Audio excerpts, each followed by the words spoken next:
আমার ভাই যেমন ধন্যবাদ দিলেন জনাব তারেক রহমান সাহেবকে, আমি একটু ধন্যবাদ দিতে চাই, কিন্তু একটু অন্য আঙ্গিকে। অন্য আঙ্গিকটা এটা কেউ বলতেছে না, যেহেতু 12 তারিখে আসতেছে রাষ্ট্রপতি নাকি শপথ পড়াবেন, সেজন্য তাকে একটু ধন্যবাদ দিই। এবং এটা আওয়ামী লীগের ভাইদের একটু শোনা উচিত মন দিয়ে। সেটা হচ্ছে এই পেপারে, এই কালের কণ্ঠেতেই রাষ্ট্রপতি একটা কি দিলেন, সাক্ষাৎকার দিলেন।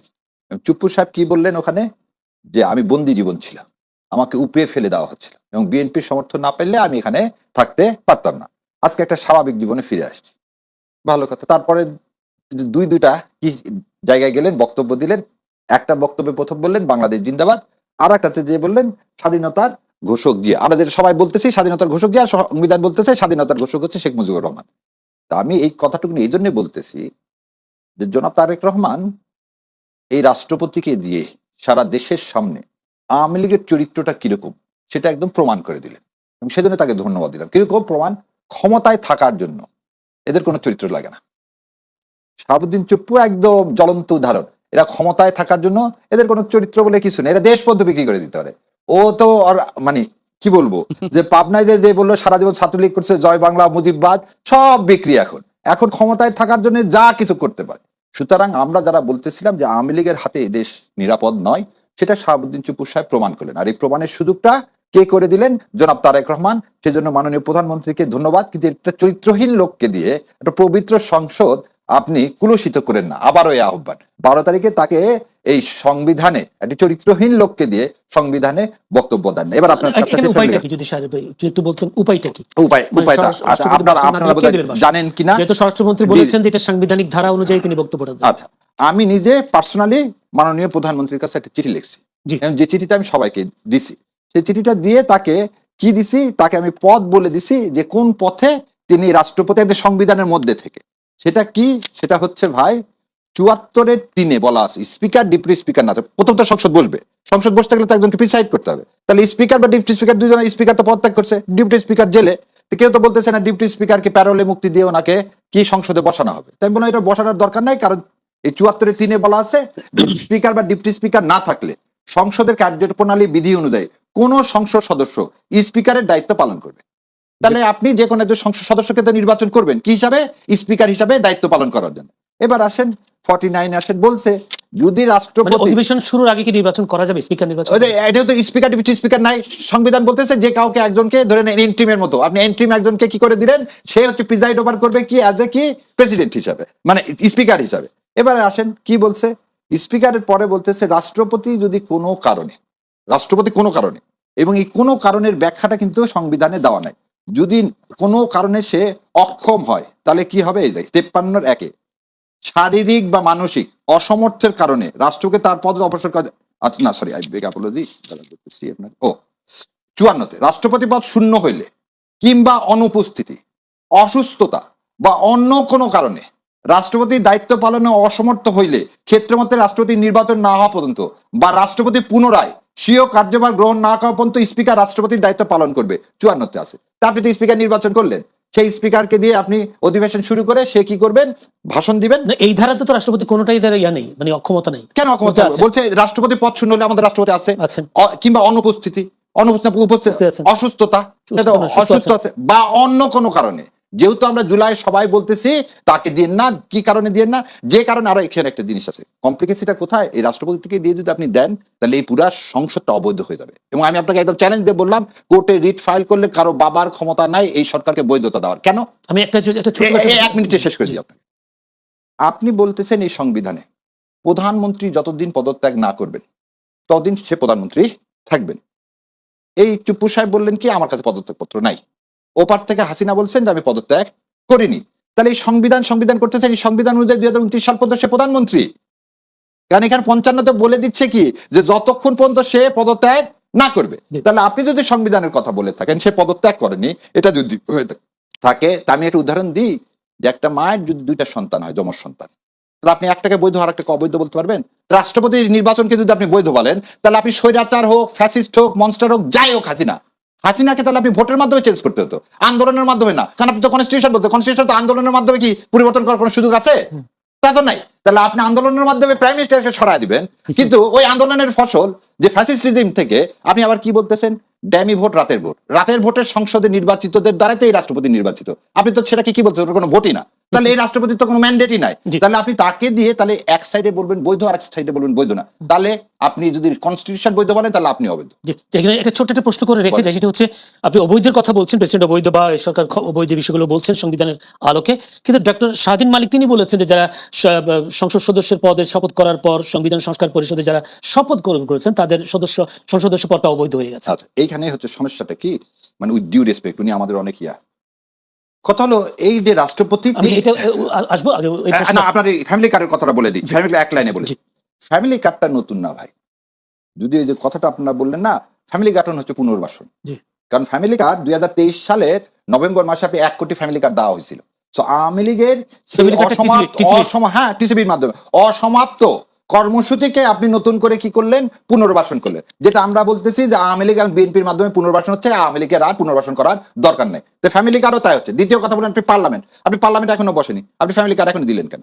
আপনি যদি জুলাই সনদ নিয়ে বলতেছেন আলোচনা করতে হবে, তারপর জুলাই সনদ বাস্তবায়ন করা হবে কি হবে না, আপনি অ্যাবসলিউট মেজরিটির ভিত্তিতে আপনার ইস্তাহারে আছে, আপনার ইস্তাহারের আগে আপনি পাইছেন 49% ভোট, 60% ভোট দিচ্ছে কিছু হায়ের পক্ষে, তাহলে জুলাই সনদ বাস্তবায়নের বেলায় আপনার সংসদে আলোচনা করতে হবে। আর এই ফ্যামিলি কার্ডের বেলায় আপনি সংসদ শুরু হওয়ার আগে দেওয়া শুরু করে দিলেন, আর তখন সারা পৃথিবীতে একটা ক্রাইসিস, সারা পৃথিবীতে আপনার রিমিটেন্স বন্ধ হয়ে যাচ্ছে। দেখতে পাচ্ছি তেলের এখনো আসার সময় দেখলাম কি বিশাল বিশাল লাইন, সামনে ইরি মৌসুম, আপনি এই সময়টাকে তো কন্টিনিউ করাতে অসম্ভব, দেউলিয়া হয়ে যাবেন আপনি। জি, এটা আসবো আপনার কাছে। ফারুক হাসান, আপনি জুলাই সনদ বাস্তবায়নের বিষয়টা তুলবার চেষ্টা করেছেন, যে এটা এই জায়গায় আপনারা ঐক্যবদ্ধ, যে জুলাই সনদ বাস্তবায়ন আপনারা চান, যে জুলাই সনদের মাধ্যমে বাংলাদেশের বর্তমান প্রধানমন্ত্রী তিনি ক্ষমতায় এসেছেন, যত জুলাই আন্দোলনের মাধ্যমে, সেই জুলাই সনদ বাস্তবায়ন করতে গেলে সংবিধান সংস্কার পরিষদ একটা স্বাক্ষর করার কথা বলেছিল, কিন্তু আপনার দলের পক্ষ থেকে যিনি এখন মন্ত্রী প্রতিমন্ত্রীর দায়িত্ব পেয়েছেন, তিনিও তো সংবিধান সংস্কার পরিষদের এই স্বাক্ষর করেন নাই। একটা প্রশ্ন, আপনার বক্তব্য আপনার দলের প্রতিমন্ত্রীর বক্তব্য কি এক, নাকি আপনার এই বক্তব্যটা আপনি একাই দিচ্ছেন? ধন্যবাদ। আমি আগেই বলেছি যে আমাদের যে দল, এই দলের একজনের বক্তব্যই পুরো দলের বক্তব্য, বিষয়টা এমন না। সুতরাং আমাদের দল থেকে যেহেতু একজন সরকারের দায়িত্ব পালন করছেন, আমরা কিন্তু পুরো সরকারকে বলছি।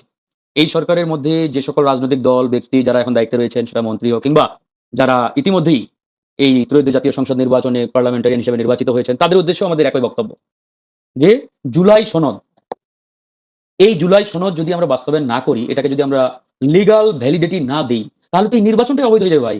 এই নির্বাচনটা আসছে কোথেকে? এই নির্বাচনটা আসছে ওই জুলাই গণঅভ্যুত্থান থেকে। ওই জুলাই গণঅভ্যুত্থান মানে জুলাই সনদ। সুতরাং ওই জুলাই গণঅভ্যুত্থান, জুলাই সনদ হয়ে এই ত্রয়োদশ জাতীয় সংসদ নির্বাচন। এখন আপনি যদি ওই জিনিসটাকে ভায়োলেট করতে চান, মানতে না চান, বাইপাস করতে চান, তাহলে এই নির্বাচন নিয়ে তো আগামীতে প্রশ্ন উঠবে। আপনার দলের সভাপতি তো ভায়োলেট আমি করেছে। তো পুরো সরকারকেই বলছি ভাই, আমি নট অনলি আমাদের দলের সভাপতি সেক্রেটারি, আমি পুরো সরকারকেই বলছি, সরকারে যারা আছেন, এটা বিএনপি বলেন বা অন্যান্য দল, আমি আবারও বলছি যে আমাদের দলের সভাপতি তো সরকার না একা, আবার বিএনপিও তো একা সরকার না, যারাই সরকারে ইনক্লুডিং মিনিস্টার্স, প্রত্যেকের উদ্দেশ্যে আমাদের একই বক্তব্য যে সরকারের এটা দায়িত্ব যে সরকার আসলে এই সরকারকে, এই সংসদকে আসলে আইনগতভাবে বৈধতা দিতে চায় কিনা। যেমন ধরেন একই ফরমেট, একই রাস্তা, একই কায়দায় গণভোটও হয়েছে, জাতীয় নির্বাচন হয়েছে। এখন আপনি একটাকে বৈধ বলছেন, আরেকটাকে ধরেন যে বৈধতা দিতে চান না। ওই যে এক মায়ের দুই সন্তান জমজ যেটা হয় আর কি, এখন দুটার মধ্যে এখন আপনি বলছেন যে একটা আমার, একটা আমার না, এটা তো মানে এক প্রকার হাস্যকর না বিষয়টা ভাই। এই জিনিসটা তো আসলে বোঝার জন্য রকেট সায়েন্স আমাদের। না, আমি ওইটাই আপনাকে জানতে চাচ্ছি, এটা আপনার দলের পক্ষের অবস্থান নাকি আপনার না, ব্যক্তিগত? আমাদের দলের, ইভেন আমাদের দলের সভাপতি নিজেও জুলাই সনদের পক্ষে। হ্যাঁ, সেই যেহেতু এটা দায়িত্ব পালন করছে, আমার ধারণা, এই বিষয়ে আমার পরিষ্কার তার সাথে কথা হয় নাই, আমার ধারণা যে তার একটা ধরেন যে সর্বসম্মতিক্রমে, যেহেতু তারা সরকারি আছে, যে বিএনপি এবং অন্যান্য দলগুলো কিন্তু এখানে আছে, এখানে গণসংহতি আন্দোলন, এনডিএম, আরো বেশ কয়েকটা দলের প্রতিনিধি কিন্তু সরকারে আছে। আমার ধারণা তারা নিজেরা আলোচনা করে একটা ঐক্যমত্যের ভিত্তিতে সিদ্ধান্ত হয়তো নিতে চায়, এই জন্য হয়তো সময় নিচ্ছে। আমরাও কিন্তু আসলে এখন পর্যন্ত আমরা কিন্তু ওই যে প্রতিরোধ বা রাজনৈতিক ভাবে রাজপথে আন্দোলন, এটা জামাত বলেন বা অন্য দল, কেউ কিন্তু এখন নামে নাই। যেহেতু সময় আছে, আগামী 12 সুযোগ দিতে চাচ্ছেন। হ্যাঁ, আমরা চাই যে তারা সঠিক সিদ্ধান্তটা গ্রহণ করুন। ধন্যবাদ। স্বরাষ্ট্রমন্ত্রী সালাউদ্দিন আহমেদ তিনি বলেছেন বিএনপি জুলাই জাতীয় সনদের প্রতি 100% অঙ্গীকারবদ্ধ। তিনি বলেন জুলাই সনদ ততটুকু বাস্তবায়ন হবে যতটুকু রাজনৈতিক দলগুলোর মধ্যে ঐক্যমত্য হয়েছে। তার মানে কি পিয়ার পদ্ধতিতে উচ্চকক্ষ হবে না? দেখেন, উনি তো অনেক কিছুই বলেন। উনি যদি বলেন যে প্রথম কথা, উনি তো আইনের ছাত্র এবং ঢাকা বিশ্ববিদ্যালয়, সুতরাং ওনাকে সম্মান দেওয়া উচিত। তার আগে স্বাধীন মালিক স্যারে বলছে এই অর্ডারটা পাস হয়েছে 13ই নভেম্বর। এই অর্ডারের 10 নম্বর অর্ডারে কি বলতেছে, সংসদ নির্বাচন ফল ঘোষিত হইবার 30 পঞ্জিকা দিবসের মধ্যে যে পদ্ধতিতে জাতীয় সংসদের প্রথম অধিবেশন আহ্বান করা হইবে, অনুরূপ পদ্ধতিতে পরিষদের প্রথম অধিবেশন আহ্বান করা হইবে। আচ্ছা, শপথের কথা, শপথ এখানে দেওয়া আছে, কিভাবে নিবে তফসিলে। আমার কথা হলো যে আপনি যদি স্বাধীন মালিক স্যারই তো বহু কিছু 15 অ্যামেন্ডমেন্ট কেসে হতো স্বাধীন মালিক স্যার, ওই যে ইয়ার নাম কি আল্লাহ, এই পাওয়ার প্ল্যান্টের কেসে সে তো সুমোটো কি ওটাকে বলা হয় যে রিট ফাইল করছেন কি, সেই সুমোটো তো তিনি রিট ফাইল করতে পারতেন, করে এটাকে চ্যালেঞ্জ করে বলতে পারতেন যে এইটা কি না লিগাল না। তো এটা তো বিএনপিও করেনি, স্বাধীন মালিক স্যাররাও করেনি, বা ওই যে ইয়ার আমার আর এক বন্ধু বড় আছে ব্যারিস্টার জ্যোতির্ময় বড়ুয়া, তারা তো কেউ করেননি। ইলেকশন হয়ে গেল, মানুষ তার ম্যান্ডেট দিল, তারপরে কি জন্য জুলাইকে ভাই আপনি ম্যান্ডেট নেবেন কোর্টের মাধ্যমে? বিপ্লবের কোনদিন কোর্টের ক্ষমতা আছে? কারণ আপনি কোর্টের তো পুরো স্ট্রাকচারই বিপ্লবের মাধ্যমে চেঞ্জ করে দিচ্ছে। দ্বিতীয় কথাটা আপনাকে বলি, যেটা বলছেন উনি আজকে, যে যতটুকু ঐক্যমত আছে তার মধ্যে প্রথম কথা হচ্ছে আপনি আইন মানেন কি মানেন না। আমার কাছে দেখতেছি আপনি বলছেন যেটা একদম স্বতঃসিদ্ধ কথা, কেন এই ভোট রিগিং এর দরকার হলো, আর ভোট রিগিং করে ওনারা অ্যাবসলিউট মেজরিটি পাইলো কেন? কেন আমি আগের থেকে চিৎকার করে বলে যাচ্ছিলাম যে রাষ্ট্রপতিকে সরানো যাবে আপনি না। কি মনে করেন বিএনপি ভোট রিগিং করে? আমি বলে দিচ্ছি, আমি মনে করি না, বলে দিচ্ছি, এই সংবিধানকে পরিবর্তন করা যাবে না, জুলাই সনদ বাস্তবায়ন করা যাবে না, রাষ্ট্রপতিকে সরানো যাবে না। এই খদ দিয়ে তো এই মেজরিটি পাইলেন, খদ না দিলে তার মেজরিটি পাইতেন না। আর মেজরিটি পাওয়ার জন্য 4টার পর থেকে কি কি হয়েছে সারা দেশে সবকিছু দেখছি, এবং তার চেয়ে তো বড় কথা পৃথিবীর কোথায় আছে ভাই 11% ভোট বাতিল করলেন আপনি। দেখেন মোট টোটাল ভোট কত, 7,76,000, আর বাতিল করছেন কত, 74,22,000। কত পার্সেন্ট হয়? 11%। 11% ভোট, 11% ভোট, তার মধ্যে 15 লক্ষ হচ্ছে আপনার কি পোস্টাল ভোট। এইভাবে বাতিল করে যে মেকানিজম, আমি ওই জায়গায় যাচ্ছি না, সেটা আমরা সবাই মেনে নিলাম কি জন্য, যে জাতির একটা সন্ধিক্ষণে জুলাই সনদ যাতে বাস্তবায়ন হয়, অন্য কোনো কারণে না। এবং আপনি একটা জিনিস বলেন, আপনাকে চিঠি দেওয়া হলো 2টা শপথ নেওয়ার জন্য, এটা দিল তো আগের দিন, আপনি আগের দিন স্টেটমেন্ট দিলেন না। সংসদ ভবনে যে আপনি বলতেছেন যে কি, যে না আমি শপথ নিব না, এই কনস্টিটিউশনে বলতেছে যে তুমি যদি শপথ 90 দিনের মধ্যে না নাও তাহলে কি হয়ে যাবে, তোমার এটা ভ্যাকেট হয়ে যাবে। আবার এই অর্ডারে বলতেছে 30 দিনের মধ্যে সংসদ কি প্রথম অধিবেশন থেকে ডাকতে হবে। তা আপনি তো এখনো রাষ্ট্রপতি তো এই অধিবেশন ডাকেননি, তাহলে 30 দিন পর তো এই পুরো পার্লামেন্ট অবৈধ হয়ে যাবে।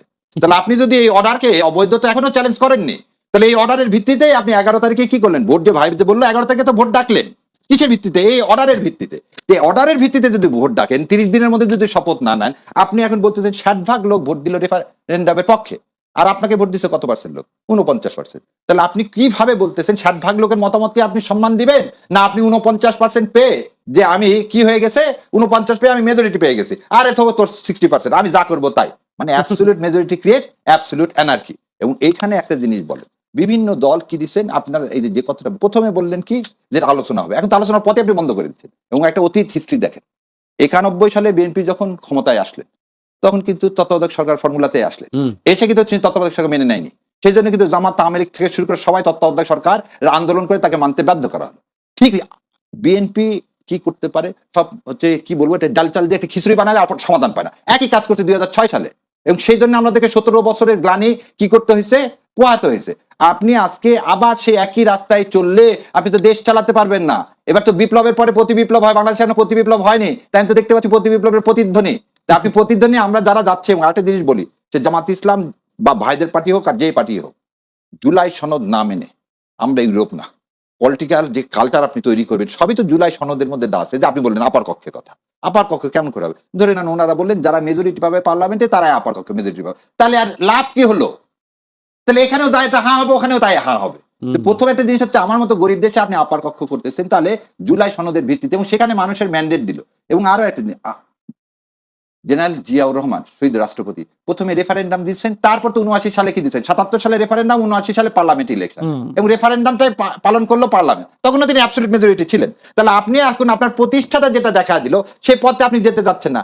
শোনেন, আজকে যে অবস্থা বহির্বিশ্বের, আপনি জুলাই সনদ নিয়ে যে কোনো কিছু করলেই ভাই দেশে একটা ভলাটাইল পরিস্থিতি সৃষ্টি হবে। এবং এখন যে অর্থনৈতিক অবস্থা, আপনি 25 আজকে হাসিনা যাওয়ার পরে আজকে যে আপনার লোন লাইবিলিটি, আপনি যে বলতেছেন না ফ্যামিলি কার্ড দিচ্ছে, এটা কার টাকা ভাই? এটা ট্যাক্স পেয়ারের টাকা, আমার আপনার টাকা। আপনি এই জুন মাসে এই লোনগুলো কিস্তি দিব কিভাবে সেটাই জানি না, রিমিটেন্স বন্ধ হয়ে যাচ্ছে, তেল আসবে কিভাবে তা জানে না, ওয়ার্ল্ড মার্কেটের ভলাটাইল অবস্থা, আমার ইরি মৌসুম আসতেছে, আমার তেল লাগবে পানি সেচের ব্যবস্থার জন্য। আপনি কৃষিকাজের কথা বললেন ভাই, মনে আছে এই সারের জন্য কত কৃষককে মারা যেতে হয়েছে 92-93 সালে, মনে আছে? আজকে আপনি যে কৃষি কার্ড দিবেন, এটা তো আবার বন্দোবস্ত আওয়ামী লীগের সব বন্দোবস্ত করে দিলেন। ফ্যামিলি কার্ড দিতে, এই ফ্যামিলি কার্ড তোমাকে দিতে পারতে, আসো তুমি এখানে এই টাকা দিতে হবে, আমার তো আপনি চান্দার ব্যবস্থা করে দিলেন। যে কৃষি কার্ডে তো তাই করেন। আর ভাই যেটা বললো তো এটা তো বিশাল অঙ্কের, কৃষি কার্ড দিয়ে আপনি সার তো রেশনিং পদ্ধতিতে আগেই ছিল, তা আপনি সার রেশনিং পদ্ধতিতে কৃষি কার্ড দিচ্ছেন না, বিএনপি করে ও কৃষি কার্ড পাবে, আর যে বিএনপি করে না সে কৃষি কার্ড পাবে না।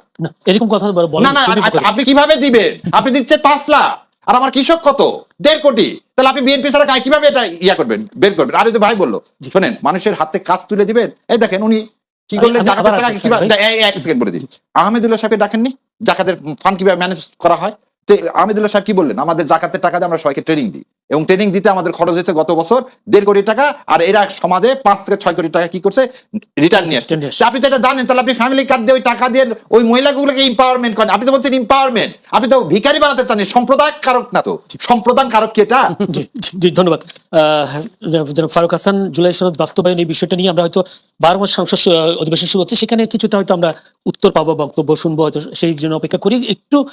12 মাস যে অধিবেশন হবে সেখানে আজকে নাসিরুদ্দিন পাটোয়ারি 9 মার্চ খুলনা একটি অনুষ্ঠানে তিনি বলেছেন গুন্ডা মাস্তান চাঁদাবাজ নিয়ে সংসদ অধিবেশন করলে চলবে না। তিনি মন্তব্য করেন, দ্রুত সংস্কার সভার আয়োজন করুন, নইলে 12 মার্চ সংসদ ভবনের সামনে যাবেন তারা। তাহলে আমরা 12 মার্চ কি দেখছি আসলে সামনে? ধন্যবাদ আপনাকে। তো 12 মার্চ যেহেতু প্রথম আমাদের জাতীয় সংসদের অধিবেশন, সুতরাং এই অধিবেশনকে কেন্দ্র করে ইতিমধ্যে অনেক আলোচনা, অনেক ধরেন যে রাজনীতির মাঠে, এটা স্বাভাবিক। তো যারা ইতিমধ্যেই বিরোধী দলের ভূমিকায়, বিশেষ করে জামাত ইসলামী, এনসিপি, সুতরাং তারা তাদের মতো কর্মসূচি ঘোষণা করবে। আপনারা তো জুলাই সনদের পক্ষে, আপনারা যাবেন? আমি বলছি আপনাকে, জি। এখন বিষয়টা হচ্ছে আমরা একটু সময় দিতে চাই, দেখতে চাই লাস্ট পয়েন্ট পর্যন্ত, যেটা এর আগেও আমি বললাম যে সরকারের যেহেতু প্রথম পার্লামেন্টের অধিবেশন আগামী 12 তারিখ, এই 12 তারিখে তারা আসলে কি করে, তাদের অ্যাটিটিউড কিরকম হয়, তারা আসলে কি করতে চায়, এটার উপরে ডিপেন্ড করবে। আমরা তো মানে এটা তো অতীতেও বলে আসছি আমরা যে আমরা জুলাই সনদের পক্ষে, সুতরাং জুলাই সনদ বাস্তবায়ন করতেই হবে, কারণ এটা বাস্তবায়ন না করলে কোনো কিছুরই আইনত ভিত্তি থাকবে না, আইনত বৈধতা থাকবে না। তো আইনত বৈধতার জন্যই মূলত আমাদের ধরেন যে এই জুলাই সনদের বৈধতা দরকার, এই নির্বাচন, গণভোট ইত্যাদি যা কিছু বলি না কেন, সব কিছুর বৈধতা এই একটা জিনিসে আমাদের কিন্তু লুকায়িত আছে। সুতরাং এটা হতে হবে। এখন বিএনপি এখানে যদি কোনো ভিন্ন কায়দায় করতে চায়, কিংবা অন্য কোনো ফরম্যাটে করতে চাই, এটা আমাদের দেখতে হবে। যেহেতু বিএনপি ইতিমধ্যে একটা বক্তব্য দিয়েছে যে আমরা জুলাই সনদের পক্ষে, বা জুলাই সনদকে আমরা শ্রদ্ধা করি, মানতে চাই, তবে যেগুলোতে নোট অফ ডিসেন্ট আছে এগুলো বাদ দিই। হ্যাঁ, আপত্তিটা কিন্তু এই জায়গায়। এখন দেখি তারা আসলে এই জায়গাতে তাদের পরিষ্কার অবস্থানটা কি, এই অবস্থান দেখে হয়তো বা আমরা আমাদের মতো করে আমরাও সিদ্ধান্ত নেব যে জুলাই সনদ বাস্তবায়ন করতে গিয়ে কি করতে হবে। সেখানে রাজনৈতিক আন্দোলন হতে পারে, নাও হতে পারে, আলাপ আলোচনার মধ্যে দিয়ে হতে পারে। সুতরাং এটা 12 তারিখের পর থেকে আসলে আমরা রাজনীতির মাঠে দেখতে পাবেন।